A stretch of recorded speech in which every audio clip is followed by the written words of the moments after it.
सो इस वक्त मेरे साथ है रक्षा खड़गे जी। और मैम को मैंने देखा है किस तरीके से ये ना अपने प्रोफेशनल चीज़ों को लेकर बहुत केंद्रित रहती हैं।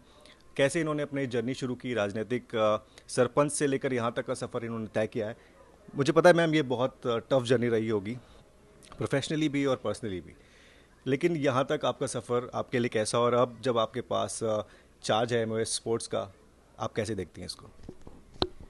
पिछले 10-12 साल से मैं राजनीति में हूँ। जैसे आप सबको पता है कि मेरे फादर इन लॉ महाराष्ट्र के बहुत बड़े नेता रह चुके हैं और उनकी वजह से मैं राजनीति में आई। 2010 में मैं पहले सरपंच बनी, उसके बाद 2012 में वहाँ महिला रिजर्वेशन हुआ, फिर जिला पंचायत में मुझे मौका दिया गया। 2014 में पहला चुनाव मैंने लोकसभा का लड़ा और 19 में भी वापस पार्टी ने मुझे टिकट दिया।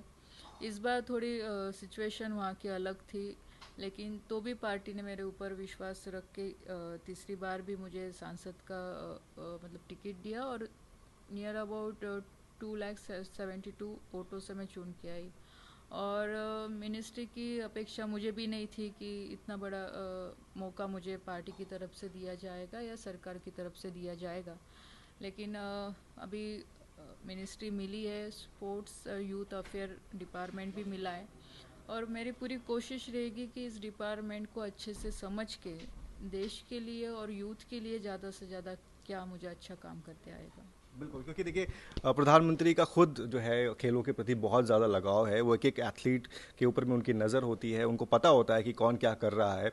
ऐसे में जब आपको ये चार्ज मिल रहा है, आपके लिए भी एक चैलेंज होगा, क्योंकि अगर संगठन का नेता ही इतना इंटरेस्टेड है तो फॉर श्योर जो उनके कैबिनेट में जो जो मंत्री हैं उनके लिए भी एक चैलेंज हो जाता है। डेफिनेटली चैलेंजिंग तो है, क्योंकि स्पोर्ट्स के बारे में मुझे मोदी साहब तो बहुत एक्टिव है ही और वो भी चाहते हैं कि हमारे देश के बच्चे स्पोर्ट्स में अच्छा नाम कमाएं, आगे जाए। क्योंकि हम अगर देखें तो बाकी देशों का स्पोर्ट्स और हमारे देशों का स्पोर्ट्स, हमारे देश का जो स्पोर्ट्स है उसे हम किस लेवल तक आगे लेके जा सकते हैं, इसके लिए पिछले 10 सालों में उन्होंने काफ़ी प्रयास किया।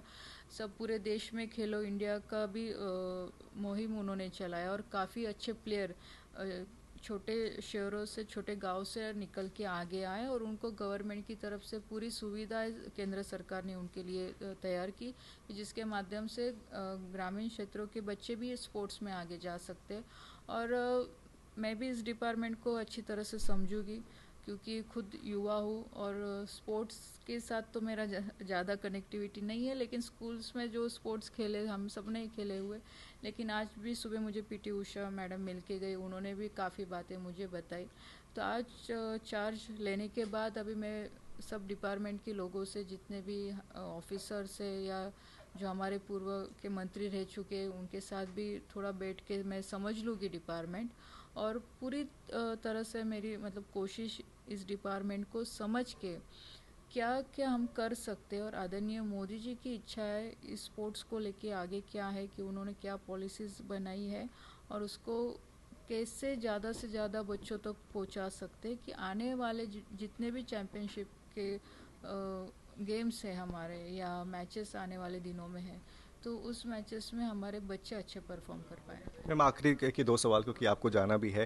पहला तो ये कि जब आप चार्ज लेंगी तो आपका विजन क्या है इंडिया में? स्पोर्ट्स हमने देखा है पिछले 10 सालों में बहुत ग्रोथ किया है।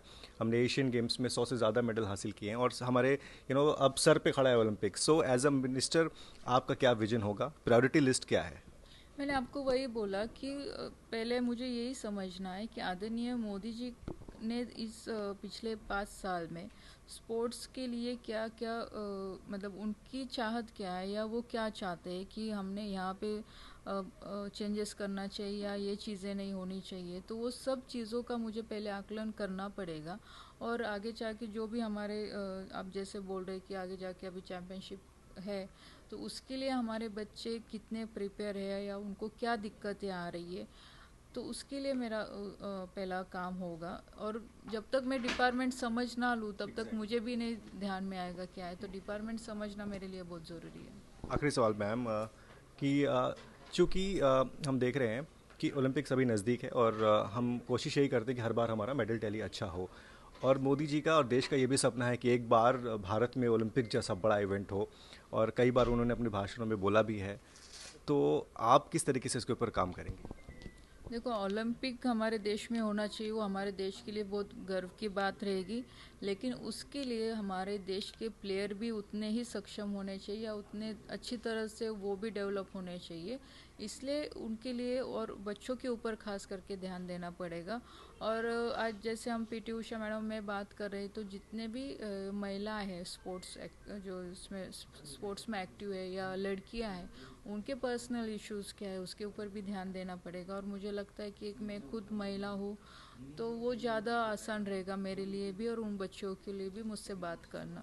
फीमेल्स के लिए कुछ पॉलिसी लाएंगे आप? देखते, मैं वही आपको बोल रही हूँ कि फीमेल्स जितने स्पोर्ट्स प्लेयर है उनको क्या क्या दिक्कतें आ रही है, और उनसे भी बात करके ये सब चीज़ें ध्यान में आने के बाद फिर डिसीजन लेते हैं।